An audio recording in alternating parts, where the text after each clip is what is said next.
For today's project, you're going to need a sleeping mask pattern, and you can either print this out or you can freehand it. And if you were going to freehand it, I'm just going to show you the dimensions of it so you have a reference on how large you can make it.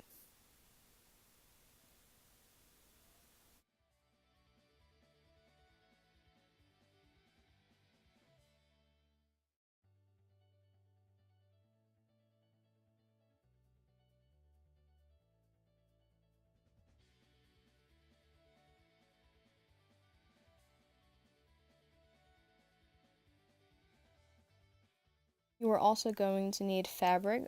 You can use two different pieces for the front and the back of it to like have a softer fabric for your eyes. You're going to need a needle and thread. If you have a sewing machine, you can use that for sewing. And you're going to either need elastic or ribbon to tie around your head. And I cut out the two pieces of fabric, and when you are sewing this, you're going to have to put the right sides of the fabric facing each other, and you're going to sew around the mask, but you got to make sure you leave a gap for when you're going to stuff the mask.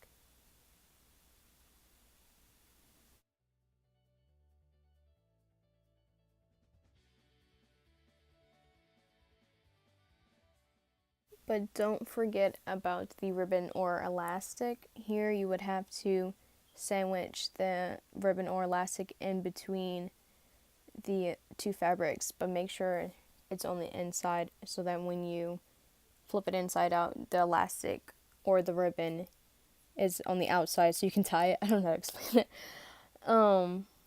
But I messed up the first time I did this and it ended up being on the inside, so I had to remake this.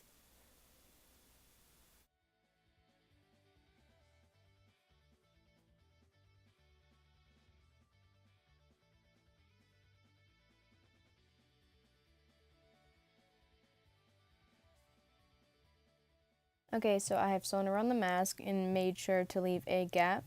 And now you can turn the mask inside out. And if you have like your scissors, if your scissors are long enough, you can use that to help you turn it inside out so all the edges are smooth and not still like bent inside.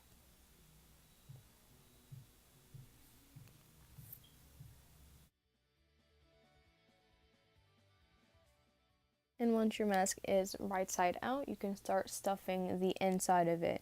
You don't need much stuffing at all. If you don't have any store-bought stuffing, you could always get stuffing from an old pillow or like an old toy that you want to throw out, and that'll work just fine. It's still stuffing.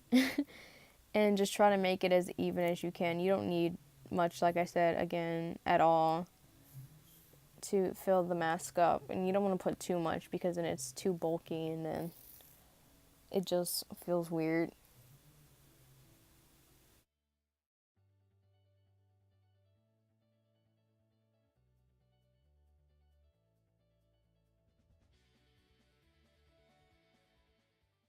And this is the final step of the project. All you have to do is sew in the gap at the top of the mask.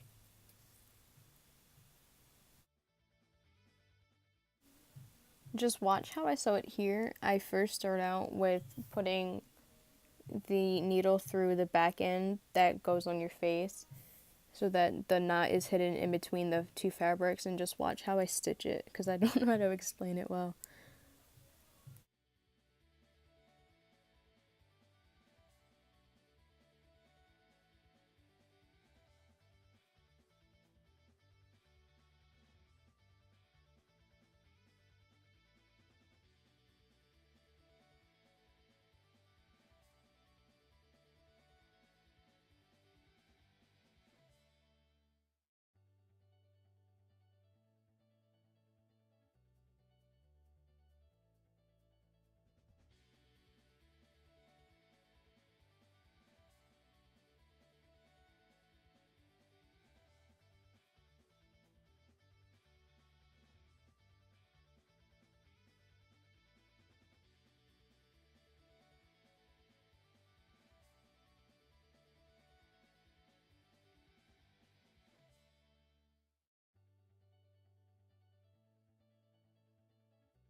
And when you have sewn all the way across the open loop, well, now closed loop, you will put the needle through one more time as if you were going to stitch it again, and just wrap the thread around the needle twice before pulling through so that it ties it in so it doesn't become undone.